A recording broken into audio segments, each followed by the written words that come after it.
Happy Holi, happy Holi, happy Holi. Happy Holi, happy Holi, happy Holi. সবাইকে হোলির শুভেচ্ছা জানিয়ে আজকের ব্লগটা শুরু করছি। আজকের নিবেদন হোলি স্পেশাল ভাঙের শরবত।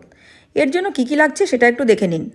আছে দই, মিষ্টি, কাজু কিশমিশ, বিভিন্ন রকম ফল, আখরোট পেস্তা, চিনি, ডাবের জল ও সিদ্ধি পাতা।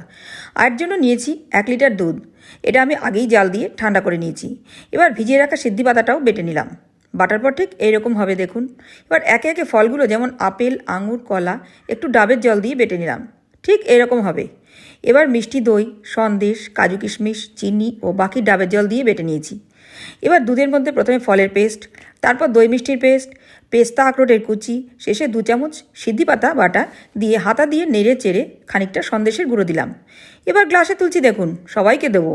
তবে একটা কথা সবার শেষে বলে রাখি, এই শরবতটা কিন্তু আপনারা খুব সতর্কতার সঙ্গে খাবেন। আমি 2 চামচ সিদ্ধি পাতা দিয়েছি, আপনারা চাইলে আরও কমও দিতে পারেন।